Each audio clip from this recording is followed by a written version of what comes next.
It's 3:15, and that means it's time for The Real Deal with Bill McNeil. That's right. Welcome once again to The Real Deal with Bill McNeil. I'm your host, Bill McNeil, and you're probably wondering exactly what is the real deal today. Hey, good question. Welcome back to the Thinking Critical Comic Book Podcast. And today I've got Perch over from the Comic Book by Perch Podcast, also obviously on YouTube as well. How you doing today, Perch? Well, I'm doing great. Thanks for having me on. Well, I'm glad you could make it. This is something I've wanted to talk about for a while, and I was waiting for the prime opportunity when you had a little bit of time, and it seems like today's better than most. So there's a weird disconnect, and it feels like it's getting bigger and bigger between like comic books, like the industry, and their customer base. I heard somebody the other day, and this was matter of factly, this wasn't online, this wasn't for people to see, this was a private conversation. And they legitimately said, with no second, thoughts about it, well, the comic industry thinks I'm a racist because I didn't like this comic book. So there's nothing I can really do about it. It's like, do people really get that feeling when they view what maybe Marvel or DC are doing? Like, people really think that like CB Cebulski thinks they're a racist? Yeah, I think people do, and this is it's funny you bring this up because I've been thinking about this a lot too. The gap is widening, and it's first of all, a lot of thought. I think that social media plays a huge role, and I suspect we're going to talk about that in a moment as one of the prime culprits here. But it seemed like sometime in the last 2 years, maybe even 1 year, people seem to give up on even the idea of trying to turn it around and get back. That it's just, it's gone too far.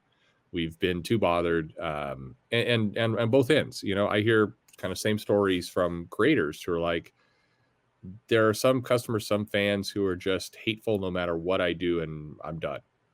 And it's just, that's kind of absurd. In fact, in many cases, I was telling my friend, read this stuff aloud, and you'll see how ridiculous it sounds. Like, you wouldn't have this conversation with somebody in real life. You wouldn't have these kinds of statements.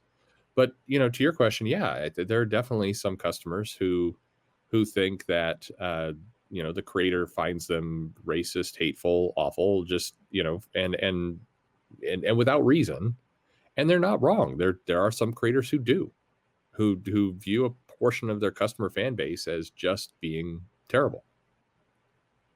It's crazy because you mentioned social media. I think that has a lot to do with it, because no matter what your opinion is, the more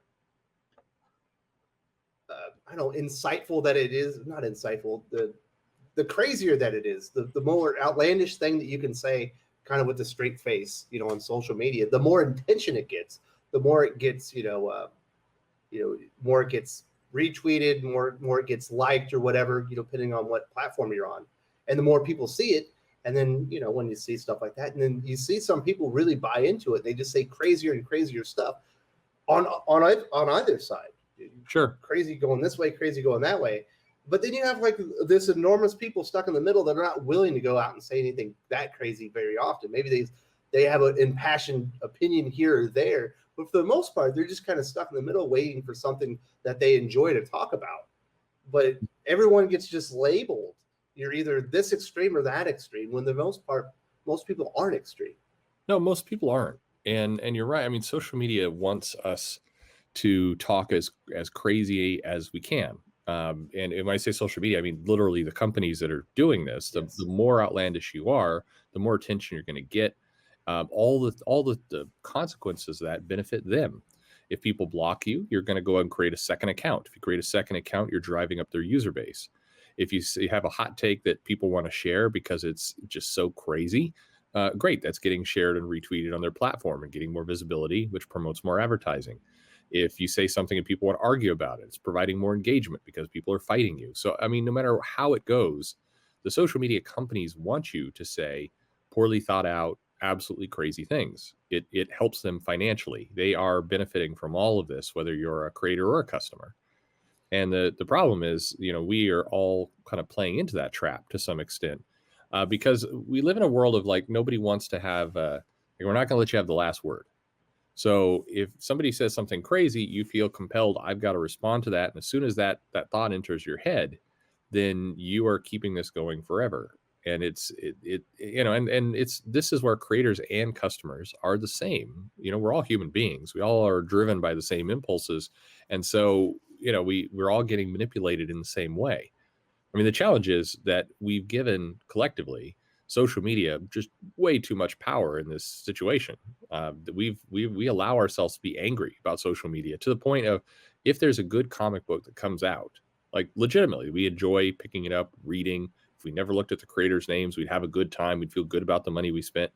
But we've allowed a creator to, go on, do crazy hot takes, say loud, obnoxious, terrible things on social media, and somehow that is more powerful than the comic, which shouldn't be. A good comic book should beat out all that kind of stuff. Now I'll say as a disclaimer, because I've said there's other places too, I'm not excusing bad behavior on social media, not at all. I'm saying creators should absolutely not go and do their crazy hot takes and do stupid things on social media. They should not. But and customers shouldn't either. They should. No, we should all nobody be should. nicer to each other. Absolutely, they should. And I do agree with the argument of, the creator's trying to sell a product. So while everybody should be nice on social media, the consequences for a customer, being a lunatic on social media is that they're a jerk. The consequences of a creator being lunatic on social media means they're losing sales and hurting the company and the property. So it's not the same. But despite all that, we are still giving social media way too much power in this equation here.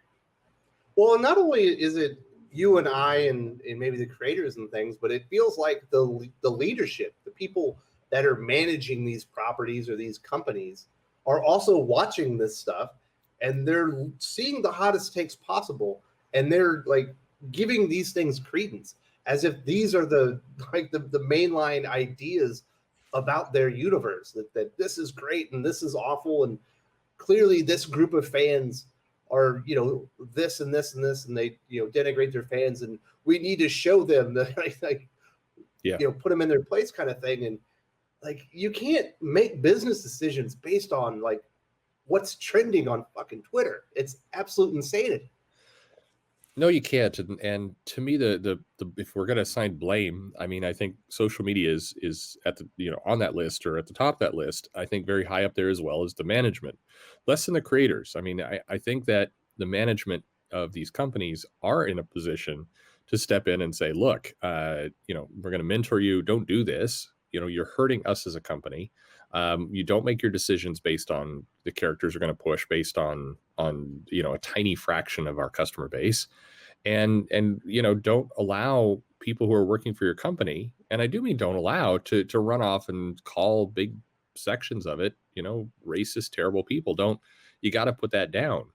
I think any individual can have a bad day or make bad decisions or be caught in social media's trap, and I think we all have at various times as customers. So we should, fair is fair. It's creators will get there too, but this is where management should step in and say, look, this is unacceptable.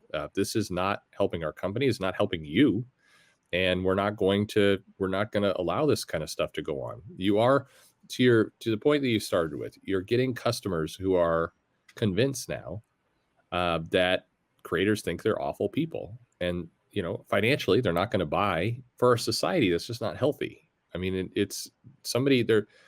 Parents help teach children not to put their hand on the stove or do bad things. Leaders, not just managers, but leaders in a company are intending to do the same thing. They're supposed to help shepherd the company, and they do need to step up. That's one area where I think people are just not doing their job. Yeah, and I can see where the customers are coming from. It does feel like there's an inordinate amount of materials being created, almost to spite people in their personal views. And we know everything is so polarized right now. It probably feels even more personal than normal. Yeah, when these things come out. It does, and I do think this is an area where I think social media has magnified it. It is not. If you actually sit down, and I do, I mean, you've seen it, and I've done it every week. You take a look at all the comics coming out. You look at everything that's being published. No, there's not just this tidal wave of woke type stuff coming at you. It feels that way because it's broadcast on social media, because it's pumped up, because we see panels of those titles, we see discussions and threads of those things. But if you look at the summation, I mean, last week we had, I think, 80 some odd comics come out, not counting manga. This next week we've got just, I think, 78 new comics coming out this next week, plus manga. So you're into a 90, close to 100 when you count OD and all that kind of stuff. The vast majority of that is not woke. It's not any of that. It's just you have a handful of titles, and when you go online, those are the titles you're going to see because people are dunking on them and people are defending them, and the war is happening over those, whatever it happens to be, 12 odd titles, and there's tons left. I mean, people complain, why are there no voluptuous women in comics? I mean, hey, you wander over to Dynamite; they've got you covered. There are plenty. There's a book called Zombie Tramp. It's on issue 80. They've got censored covers. I mean, there's content for you. It's just, nobody's doing tweet threads on those. No, absolutely. I have a Twitter account. You have a Twitter account. The more enticing thing that you can put out there is going to get a lot more attention. If you're just going out there and saying this is a great comic book, you are going to have some people be like, great, I was looking for a great comic book. Yeah. And I think a lot of people go onto Twitter looking to be offended.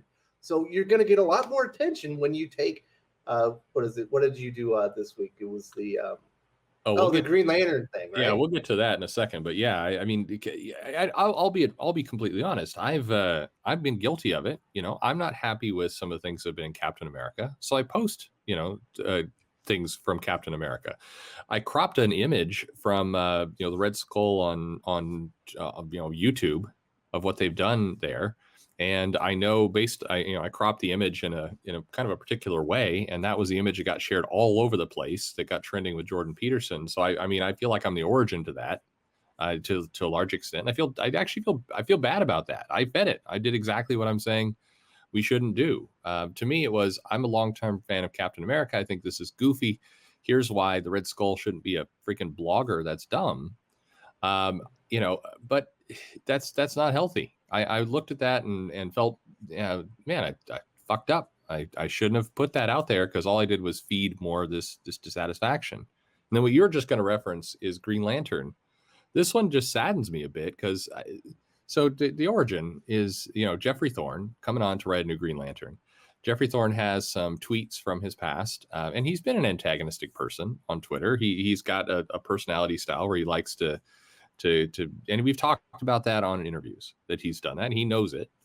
And that's his choice, I guess, of how he's managing his thing. I wish he would lighten up a bit, but that's him. It's his to do, good or bad.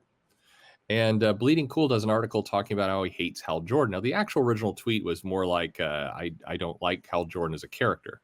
So it was his original tweet was definitely more softened than the news report that came out on Hal Jordan. But everybody remembers the Bleeding Cool article more than his original tweet, and didn't go bother to look at his original tweet, which was, again, negative, but not nearly as negative as the article portrayed.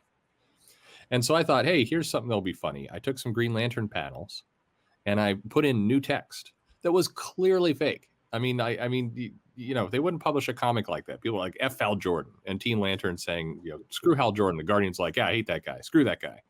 And it was clearly a joke, but it apparently wasn't clearly a joke, because a majority of the people who responded to my tweet, because I'm like, hey, Jeff, I thought you said you liked Hal Jordan. What's going on here? What are these panels? And a majority of the people that responded were like, I can't believe DC's printing this trash. It's like, it was a joke. It was clearly a joke. I have a picture of Sinestro just spouting off, various social, like he's yelling Black Lives Matter and stuff like that. I mean, again, this was not in the comic. It was humor. But the fact that so many people didn't see it as humor is alarming to me. It tells me a bunch of things. It tells me my Photoshop skills are better than I thought. It tells me that that our customers are so weary and tired and on edge that even things that are obvious jokes are being taken as legit. Yeah. I remember, what was the thing you did a couple of years ago where you took someone just the most outlandish tweets and you put them in like famous comic book panels, like with the words of the people in the superheroes' mouths, just to let the the originators know just how ridiculous they sounded. Yes. And, I love that. I like satire. I was cracking up, but I know a lot of people were pissed off at you. Yeah, they thought it was You're real. attacking me. I was like, it's your words. You said this. On both ends, Chuck Wendig, famously his "let them eat shit" rant that he did, I put in, he at different times has referred to himself as a Captain America type person. I'm like, so okay, well, here's what those things you typed look like coming out of Captain America's mouth, and of course they look ridiculous. And that's kind of the point. It is meant to be satire, and it's also meant to say, maybe I would like to believe that Chuck would not go out in public and just say this stuff to people. And I think that's still true. I hope. I'm hoping coming out of this pandemic, we've all had times locked in our houses, that when we emerge back out into the real world, it doesn't mean that suddenly everybody's just going to show up at the grocery store and start screaming at each other like they were doing online. But, that was the point. It's like this isn't a healthy way to discuss. Even if you hate those voters, even if you think they're stupid, misled, whatever it happens to be, you can't stand that other side. This isn't any healthy way to talk. And it was funny because it was both. It was Chuck definitely hated that. I got blocked, and a lot of his friends are like, "You're trying to make me look bad." It's like, you're doing that to yourself. Yourself. Your words. Yeah, exactly. But at the same time, a number of fans did come in. Customers came in and said, "Wow, is this how Ta-Nehisi Coates is writing Cap? This is terrible." It's like, no, it's okay, not at all. I mean, come on, this is clearly like, it's John Byrne's art. He's not doing Captain America. What's going on? Anyway, it's silly. It's silly how everybody has gotten elevated to this place. But also the expectations of the customers are so low that Mm-hmm. it doesn't take much to do people with things that are clearly not real. Like you do have to be careful. You mentioned it yourself. You feel like you maybe you were part of the problem for one day. For sure. I'm definitely. I mean, now I have to rethink. I like doing those kinds of jokes because they're funny. But now I'm going to have to watermark the image saying like, this is a parody. The funny thing about that Green Lantern tweet thread is I end it saying all these panels were edited. Didn't matter, but we've got to. I think it's healthy to laugh at ourselves. And I've done some videos recently. They're in the past we've had What the and Crazy and these kind of comedy comics that were designed to kind of poke fun at what we were doing. And Marvel used to be self-aware enough that they would be able to poke fun at their own excess. And I mean, there's a whole storyline about how, man, we've got way too many X-Men titles, but we're trying to get rich. And it's just like, these greedy Marvel people trying to milk every drop. This was in their comic that they published. There was some self-awareness there. And it feels like that's the thing that, we've abandoned is self-awareness. The companies don't seem like they're aware of what's going on, of why maybe announcing, 3 new X-Men titles won't be met with the best reception from everyone. That maybe some people are broke and not loving the fact that they're continuing to do this. I think comedy is a great way to do that, but it's people got to take a breath. It's way too uptight.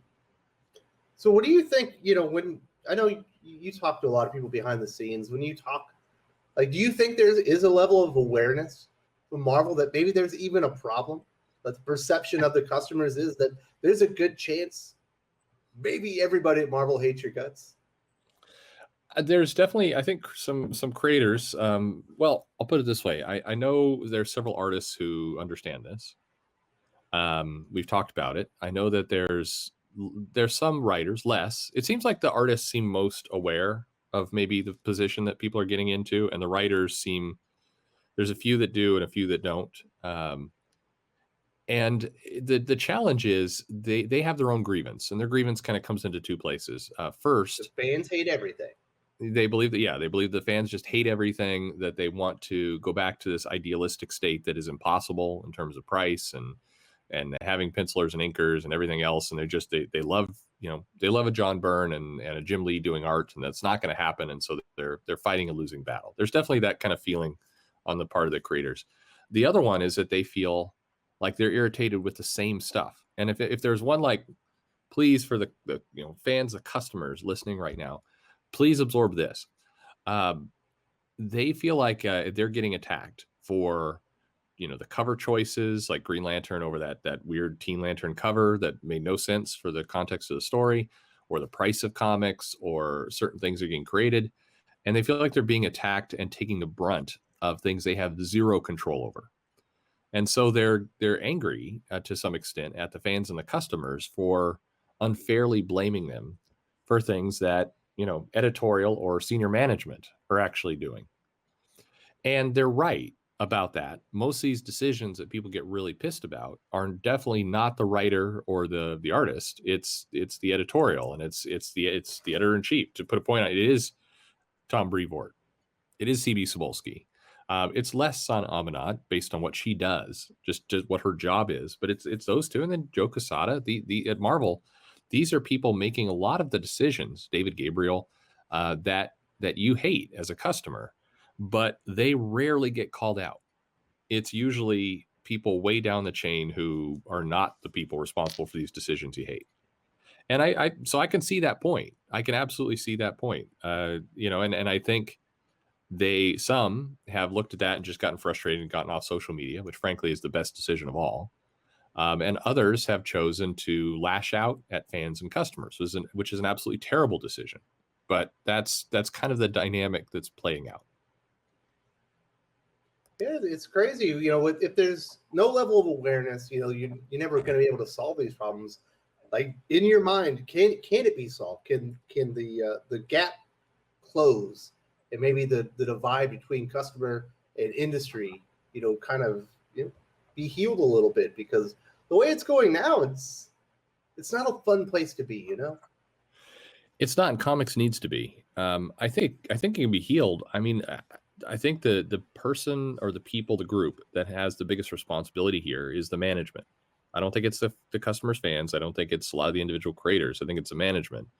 I see companies, AWA is doing a really great job right now of trying to create a healthy community of both for customers and for their creators. TKO is another one that's trying. That idea is doing a lot of things to try and have fun with their customers. Yeah, have fun. Not just notice none of these companies are leaning in, going, customers, we'll do whatever you want. Just tell us whatever you want, and we'll do it. They're not saying that, but they are trying to have a healthy relationship with you.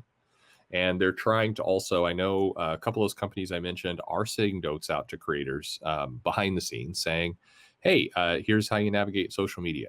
Here's how you don't find yourself in Twitter wars. Here's how if somebody's coming at you, turn a blind eye. Don't block them and brag about it. Just mute and get yourself out of that situation. I mean, that's right. That's the right thing to do. Help out that end. I think, I often give a lot of advice to the customer and the fan side of things, because that's, the majority of the people who are listening to my show. I'm doing that not to blame you. I'm not saying you're the problem. It's you're not, but you have more immediate power to help. You're the audience. You're the audience. And I think that if there's one thing that the customers can do, it's just be aware of where some of these decisions are coming from, and don't give social media so much of your life. You are letting Twitter kind of dictate the terms of this fight. And I think that's the trap that we're all playing into. Yeah, I hope something changes. Like, this is supposed to be a fun community, and it is fun, obviously with my friends, but you can't get away from a lot of this stuff, and it just gets so dirty so fast. It's like, I know one side was like, well, we're in the right, so now you look just as ridiculous as the other side when you're going at each other, and it's just as big a turnoff. And we want people to be coming in because this is a cool place to be, and it's fun. It's a great medium. We don't want to be people leaving because once they see the other side of the creators or the fandom, that it's just not worth it anymore. No, I think and the sad part is, even if you are right, even if you have the right decision, you're doing the right things, you're the one who is wounded, whatever it happens to be, when you're choosing then to go off and have that fight on social media, you're drugged down to the worst level. So even if you are in the right, you're going to come off looking stupid. You're going to, it is going to go badly for you because you're choosing to have your battle on the worst of all playing fields. And it's hard to get out complex thoughts and emotions in like 240 characters, whatever you have on a tweet. it is, and that's by design. That's that's exactly by design. That's what Twitter could very easily add in an edit function, which would diffuse tons of arguments. You write something quickly and it didn't come out the way you wanted. People start to misunderstand it. You could very easily go in and edit if they had that function. It would reduce fights, but that would also reduce Twitter's revenue. So they're not going to do that. It's a trap. I hate giving somebody else that power, and we give Twitter our power all the time, and that's it's terrible. Yeah, it's not just the customers, it's the customers, it's the creators, it's management.